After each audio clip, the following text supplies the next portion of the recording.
Capítulo 27. O trabalho, enfim. Nunca poderia imaginar o quadro que se desenhava agora aos meus olhos. Não era bem o hospital de sangue, nem o Instituto de Tratamento Normal da Saúde Orgânica.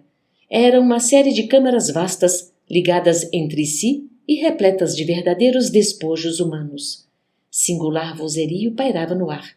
Gemidos, soluços, frases dolorosas pronunciadas a esmo, rostos escaveirados, mãos esqueléticas, fáscies monstruosas deixavam transparecer terrível miséria espiritual. Tão angustiosas foram minhas primeiras impressões que procurei os recursos da prece para não fraquejar. Tobias, imperturbável, chamou velha servidora que acudiu atenciosamente. Vejo poucos auxiliares, disse admirado. Que aconteceu?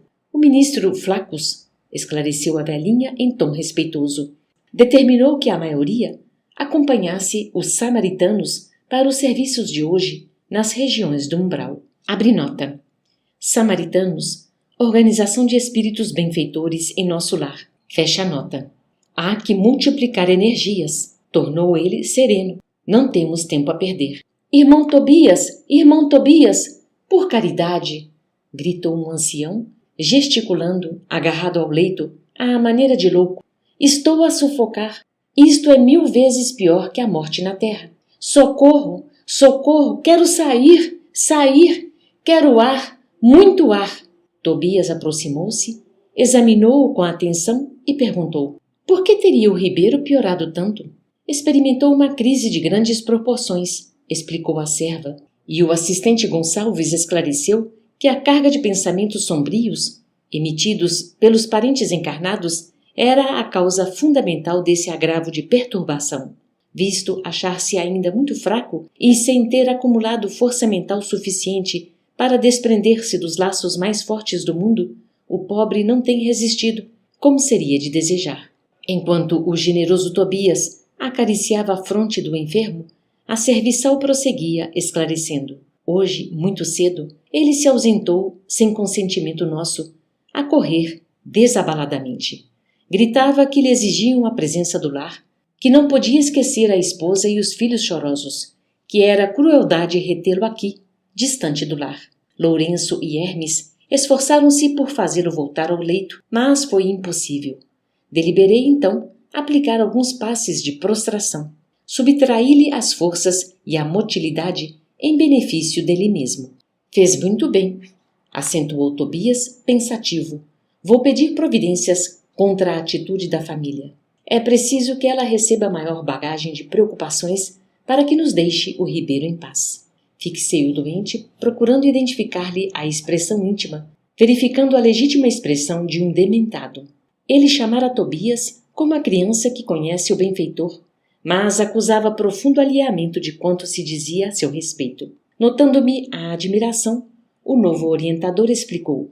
O pobrezinho permanece na fase de pesadelo, em que a alma pouco mais vê e ouve que as aflições próprias. O homem, meu caro, encontra na vida real o que amontoou para si mesmo.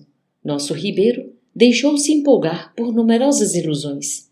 Eu quis indagar da origem dos seus padecimentos, conhecer-lhes a procedência e o histórico da situação. Entretanto, recordei as criteriosas ponderações da mãe de Lísias relativas à curiosidade e calei. Tobias dirigiu ao enfermo generosas palavras de otimismo e esperança. Prometeu que iria providenciar recurso a melhoras, que mantivesse calma em benefício próprio e que não se aborrecesse por estar preso à cama. Ribeiro, muito trêmulo, rosto ceráceo, esboçou um sorriso muito triste e agradeceu com lágrimas. Seguimos através de numerosas filas de camas bem cuidadas, sentindo a desagradável exalação ambiente, oriunda, como vinha a saber mais tarde, das emanações mentais dos que ali se congregavam, com as dolorosas impressões da morte física e, muita vez, sob o império de baixos pensamentos. Reservam-se estas câmaras, explicou o companheiro bondosamente, apenas a entidades de natureza masculina. Tobias, estou morrendo à fome e sede, bradava um estagiário. Socorro, irmão, gritava outro. Por amor de Deus, não suporto mais, exclamava ainda outro. Coração alanceado ante o sofrimento de tantas criaturas, não contive a interrogação penosa. Meu amigo, como é triste a reunião de tantos sofredores e torturados. Por que este quadro angustioso? Tobias respondeu, sem se perturbar. Não devemos observar aqui somente dor e desolação. Lembre, meu irmão, que estes doentes estão atendidos, que já se retiraram do umbral, onde tantas armadilhas aguardam os imprevidentes, descuidosos de si mesmos. Nestes pavilhões, pelo menos, já se preparam para o serviço regenerador. Quanto às lágrimas que vertem, recordemos que devem a si mesmos esses padecimentos. A vida do ser humano estará centralizada onde centralize ele o próprio coração.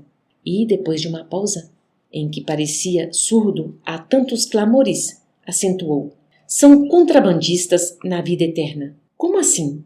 Atalhei interessado. O interlocutor sorriu e respondeu em voz firme. Acreditavam que as mercadorias propriamente terrestres teriam o mesmo valor nos planos do espírito. Supunham que o prazer criminoso, o poder do dinheiro, a revolta contra a lei e a imposição dos caprichos atravessariam as fronteiras do túmulo e vigorariam aqui também, oferecendo-lhes ensejos a disparates novos. Foram negociantes imprevidentes. Esqueceram de cambiar as posses materiais em créditos espirituais. Não aprenderam as mais simples operações de câmbio no mundo. Quando iam a Londres, trocavam contos de réis por libras esterlinas. Entretanto, nem com a certeza matemática da morte carnal se animaram a adquirir os valores da espiritualidade. Agora, que fazer? Temos os milionários das sensações físicas transformados em mendigos da alma. Realíssimo. Tobias não podia ser mais lógico. Meu novo instrutor, após distribuir conforto e esclarecimento a granel, conduziu-me à vasta câmara anexa em forma de grande enfermaria, notificando: vejamos alguns dos infelizes semi-mortos. Narcisa, a servidora, acompanhava-nos solícita. Abriu-se a porta e quase cambaleei ante a surpresa angustiosa. 32 homens de semblante patibular permaneciam inertes em leitos muito baixos, evidenciando apenas leves movimentos de respiração.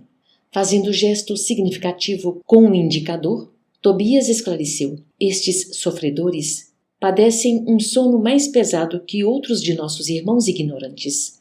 Chamamos-lhes crentes negativos. Ao invés de aceitarem o Senhor, eram vassalos intransigentes do egoísmo. Ao invés de crerem na vida, no movimento, no trabalho, admitiam somente o nada, a imobilidade e a vitória do crime. Converteram a experiência humana em constante preparação para um grande sono e, como não tinham qualquer ideia do bem, a serviço da coletividade, não há outro recurso senão dormirem longos anos em pesadelos sinistros. Não conseguia externar meu espanto. Muito cuidadoso, Tobias começou a aplicar passes de fortalecimento sob meus olhos atônitos. Finda a operação nos 2 primeiros, começaram ambos a expelir negra substância pela boca, espécie de vômito escuro e viscoso, com terríveis emanações cadavéricas. São fluidos venenosos que segregam, explicou Tobias, muito calmo. Narcisa fazia o possível por atender prontamente à tarefa de limpeza, mas, debalde, grande número deles deixava escapar a mesma substância negra e fétida. Foi então que instintivamente me agarrei aos petrechos de higiene e lancei-me ao trabalho com ardor. A servidora parecia contente com o auxílio humilde do novo irmão, ao passo que Tobias me dispensava olhares satisfeitos e agradecidos. O serviço continuou por todo o dia, custando-me abençoado suor, e nenhum amigo do mundo poderia avaliar a alegria sublime do médico que recomeçava a educação de si mesmo na enfermagem rudimentar.